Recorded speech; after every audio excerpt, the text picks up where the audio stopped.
Welcome back to the show. Good to have your company this morning across Australia. Well, the Maxine McKew book continues to needle the Prime Minister in a week where accusations of sexism continue to dog the opposition. For more, I'm joined by the opposition leader, Tony Abbott. Tony, good morning to you. Morning, Carl. I've got a feeling that that Maxine McKew likes Kevin Rudd almost as much as you do at the moment.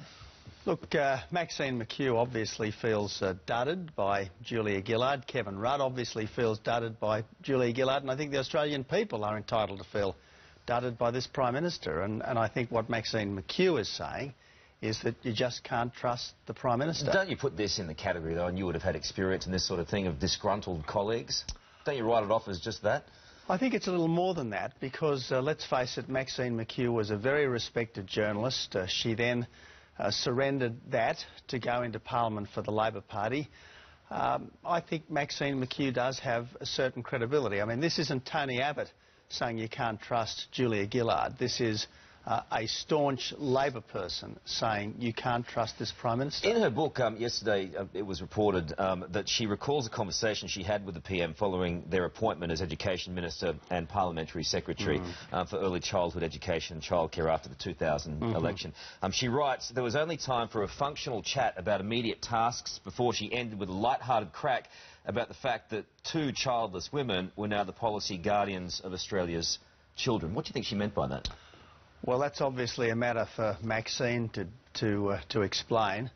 But I guess what it does mean is that once upon a time the Prime Minister wasn't someone to play the gender card, and I guess that's changed more recently. The point is also that you made a reference to her inexperience and it wasn't funny, but she found it funny at the time.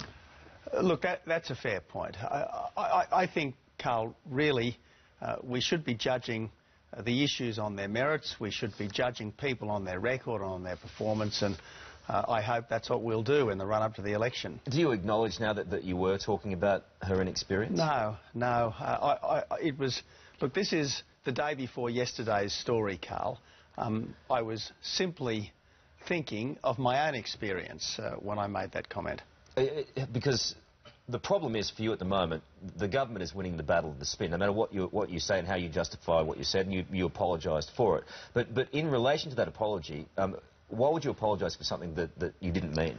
Well, in the end, what people are going to judge is not this who said what, when, and what was the fractional distillation of that meaning. What people are going to judge is how is this government helping their lives. And what we saw this week was a 90% increase in power prices since this government has been in office, a 41% increase since this Prime Minister has been in office, a 15% increase in power prices in just one quarter, much of which was due to the carbon tax. Now, the government said power prices would go up 10% in 5 years because of the carbon tax. We saw them go up 15% in just one quarter. In larger measure because of the carbon tax. And you're right in terms of the public should be focusing in, the media should be focusing in on what is important policy, but it's going to get sidetracked while the government has the wood on you in terms of spin. And that's what happened again this week. You've got a problem with spin from the government, no matter what way you look at it. I think the people have got a problem with this government. I think that's the issue. Now, you can try to get me onto this subject.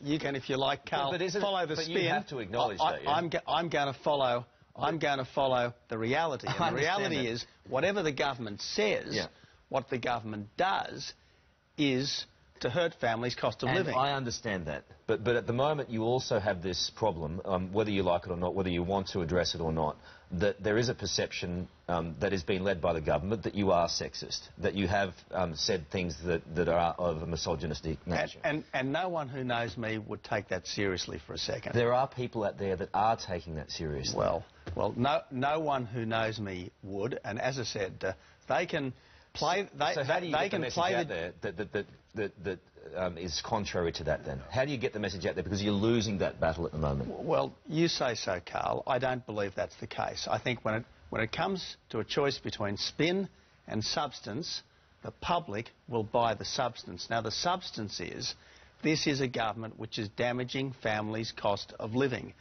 I mean, not even Kevin Rudd buys this government's spin, this Prime Minister's spin. Maxine McKew doesn't buy this Prime Minister's spin. The public won't ultimately buy this Prime Minister's spin. Does it upset you that there is that perception out there that you still have a problem with women? Does that upset you? But, Carl, you know it's not true.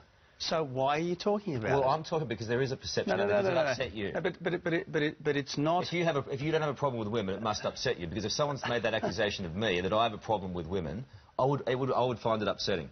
Oh, Carl, come on, mate. No, you're made of tougher stuff, surely. Oh, no, that would upset me, especially if I was trying to become Prime Minister. Well, look, as I said, Carl, I think that substance beats spin every time. Let's talk about... I'm going to focus on the substance. OK, let's talk about Craig Thompson. His lawyer has lashed out at you, asking you to produce evidence to support your allegations of criminal offences, or shut your mouth. Will you shut your mouth on that issue? No, because Fair Work Australia produced a report which wasn't just allegations, it was findings. Findings by a quasi-judicial body. Now, I think that Craig Thompson's obviously got lots of questions to answer. In the end, though, this is another issue for the Prime Minister. Craig Thompson, her man, her vote, she has to explain it. He has to have a fair trial, though. Of course. But in the meantime... What if he's done nothing wrong in a court of law? Well, and let the judicial process work. In the meantime, though, he is the Prime Minister's man, the Prime Minister's vote. How does the Prime Minister justify the fact that for months and years she was saying that she had full confidence in Craig Thompson? Always good to talk to you. Thanks for coming. Fabulous to talk to you, Carl. Oh, why not, mate? Tony Abbott there, today@9.com.au.